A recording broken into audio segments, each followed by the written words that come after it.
sente naye bakwata sente ne baziwa kampuni etasaba na kusaba mukatosi gundi niko akulu akulala oyo wa muliro amukubidde kayanja bwaba wamaanyi amuwonye kayanja amuwonye anti gye yagenda nga buli wasaidi awasiza kayanja alla amukubye emiggo wano ku nsi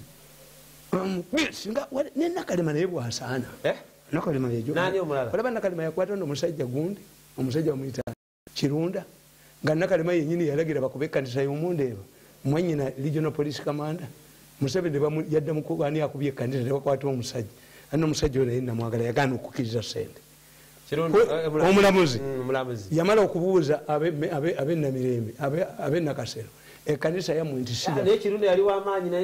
ate nakalema nategeera nebamusuula naye aluga abawesitani tebamanyidde go bajja diiga baliigidde ku nze tukine ensonga mubaganda kirina ensonga nina omunyankole omukazi mugandi munange abo bajja tebayita bakuzenya abo ewaffe waliyo kirina ensonga mubaganda tewali tekirina ensonga you have to pay ninkutira ninkugula ninkujoga ninkugula ninkuniyaku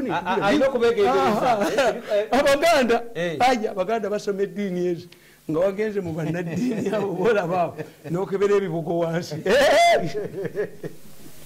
balina emizinga kale ninkugamba nti any sensible person okitegedde housing finance yagalantinga as parliament guaranteed kono omukyala housing finance yagalantinga smart lwaki parliament kyetegereza nsonga nti secondly does Grace Akulotera Byandala as the responsible minister was a part of the housing deal gobi bwapunana yaliwo ali mu kine yazedde gobi ali mu kine kiri ani yali nedde kiri bahati mulete bahati n'empalizi mulete mukakanizi mukagali kabalema nijogoliye mukakanizi nejogoliye mulete mukagali kabalema mukakanizi mukube mu parliament tegere mukola. Let us find the root cause. Who paid? Who are there? Yes. Why is it that our colleagues, Robert Kabushenga in the New Vision, and the Kurubia, and the Red Paper, do not reveal this evidence in their negative stories about Byandala? The second culprit is the Solicitor General. As stated in the confidential report, he was our representative and expert on detecting fraud. Has all the necessary facilities to detect fraud. Why is he not mentioned in Kabushenga's articles? Actually, both Grace Akolo and the newspaper article do not reveal Minister Byandala's direct involvement. Kakati nga tonnakwata musajja gobi. Yatula wansi nawandika endagaano. Who writes agreement? The moment you say, on behalf of government of Uganda, you remove gobi. Definitely. Yes, gobi his role is to pay. Lwaki kino katayogerwako? Kiwanuka lwaki temwogerako? Lwaki Kafuzi simayirwa Kafuzi tayogerwako? Kasajja gwe n'endagisiyo. Ffe kuli mutwe ne mu nnyuma. Lwaki toyogera ku abo abantu? Nikoligana nkowonowono nkakubye nkamaze ukomawo. Komawo Muwanga yadduse. Muwanga yadduse amanyi nkuba yange Muwanga. Anti baagala babawe. Kati bukuba omukazi ono abuwe sente oba gavumenti ebuwe. Kavuge motoka n'olutosajja gwe nonerega Mwaika ni incite the population in your constituency nga buli woyita bakuba amayinja n'odduka.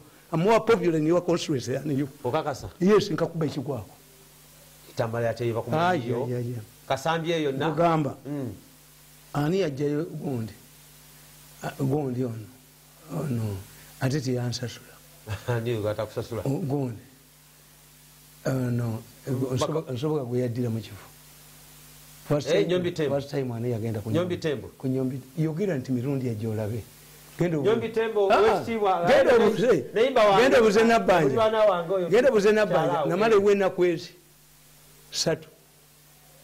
Naye abafere bamutwala. Tero nabwonoonyi bwogendayo. Tokuba bukulofayiro. Saba kutwala kasankube simu emirundi eki. Ne baleete vuzi bange. Nemba kubira n'Uganda. Nze nina ssente. Mbanku kiina bukinyi. Gwe bakubira n'otampoloza. Walabya zino saati za 10 ane suti yeyo nze okukubira essimu mba nkuyamba buyamba suti yeyo in case I'm era siddamu kukubira but don't think I don't have money. Don't think that I don't have money.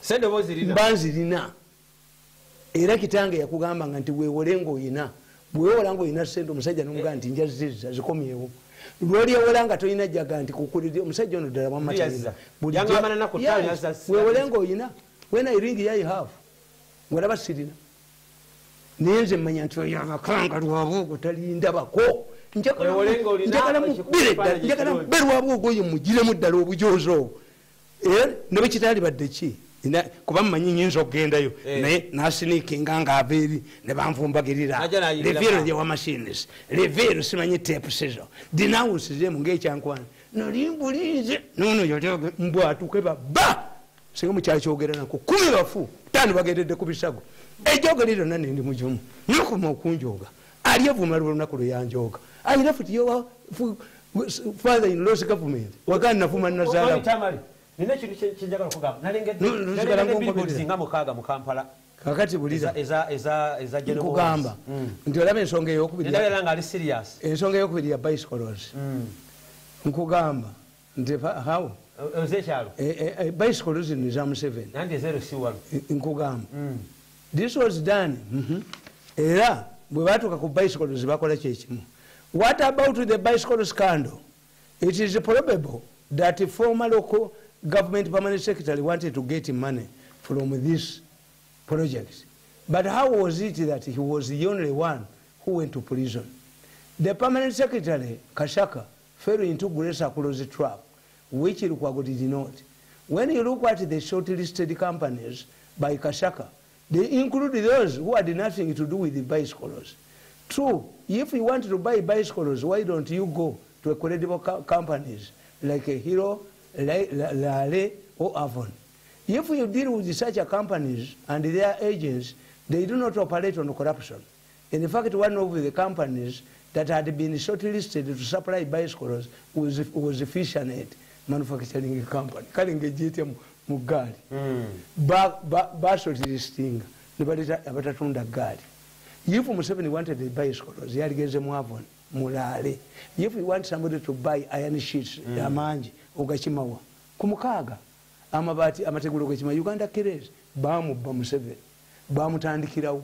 Like in this case, bakukera baganya kwekyusa favore kojoni nogisi yakoni kojoni nogisi gwindo nukirewa mukasajja ate bonyana kulangera bolu kungane wa mugagade bino lutulo ikajoka takwano kula nakulani aleka banda lete yeli antama ola ripoti tayina kasirusiru kagwagwa gwa kakaka teka yine kyanukula kanukula ki nina abantu emitwalo 10 najitaddeko wikironga nkavuma kulikete 10 giyingidde kayina ko bameka n'olutulo wako n'enogisi yako mu mpa.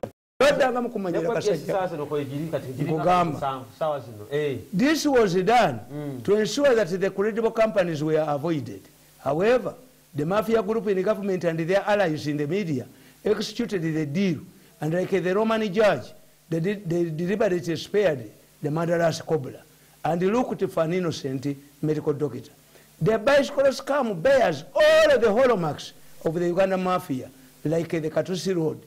Kabushenga's new vision targeted Kashaka and spared the real thief in the Bank of Uganda. Shamelessly and in her usual practice, Grace Akulu and her strong ally in the media, Robert Kabushenga. Secondly, Bank of Uganda was involved in the same way housing finance has been used in the Katosi saga. The Bank of Uganda conduit was spared. He wrote a letter to the Indian Chamber of Commerce ostensibly to inquire about the suitability of the bicycle supplier. The Indian Chamber of Commerce informed him that the man was not a bicycle supplier, but as a businessman who could do it. Why did the Bank of Uganda accept to deal with such a man? What was the purpose of the inquiry? This was intended to defend him in case the deal backfired. What was the intention of his inquiry? He just wanted to deceive the unsuspecting Ugandan public that he conducted the effort to verify. If Bank of Uganda wanted to prove the credibility of the bicycle supplier and the Indian Chamber of Commerce tells you that the man does not manufacture or deal in the bicycles. Why do you go ahead to release the money? Any sensible person in the Bank of Uganda would smell a rat, would look for somebody who is linked to bicycle manufacturing or a wholesaler. If you want to get a reliable supply of milk, do you go to a rabbit farmer? Because they all call themselves the farmers. This was intended to cover the footmarks of this idiot in the Bank of Uganda and his mafia colleagues. Therefore, if Bank of Uganda official was looking for facts, he would not have allowed the Kadei to take the deal. The only intention was to prove in the future that there was an attempt to verify. We do this in journalism in order to avoid to be charged with the publishing false news, which has been outlawed. We used to conclude our articles by saying that efforts to verify the story were futile. The law required that if a journalist made efforts to verify a story which comes out to be false, he or she would escape punishment if there were efforts to verify it. This is what the Bank of Uganda Mafia did. However, what Grace Akulu failed to do was to convince the public why the Bank of Uganda man, who had taken the time to find out details about the supplier in India, paid the Indian man through a local account without authorization from the Indian man. They have already paid 3 insurance. Yes. Even here they paid. Omusajja ali buyindi bamusasula bagulawo account mu Stanbic ne bazibba ne balaga nti bamusasula. Yes. Kanogisi ko balunogisi lwako todda mukuwoganira kasajja gwe todda mukuwoganira. You lack the brain to be in parliament. Lie like an envelope. Lie like a kasajja gwe. You see, for us we are intelligent people. Otegedde. We paid the 3 instruments. You show us the account number and whether it belonged to this woman. Because he would say this bank am idiot, he also said that he banked the money. Tamale, send his Nkugamba. They paid the Indian man through a local account without authorization from the Indian man. Does Akulu give us evidence that the Indian man contacted the Bank of Uganda that his payment be paid through a local agent? If you ask this woman, she can tell you the same. The account they use is not mine. The amount of all. Bank Marimuka, none away and you could Jim Casajog, Kurumbe Newam, Bola Jota Sobalako. A joke you do not go Pacas to work. Panica Nakon Kamaramukasawava.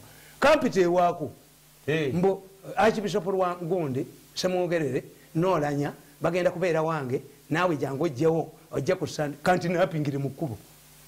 Oyo saba. Niko kesimu niko kaina be kubogera nabo. Neka komao. Tamanta kambye tu byamu. Kushingana kukwata kugwese wapa na bintu eyo nenjasa.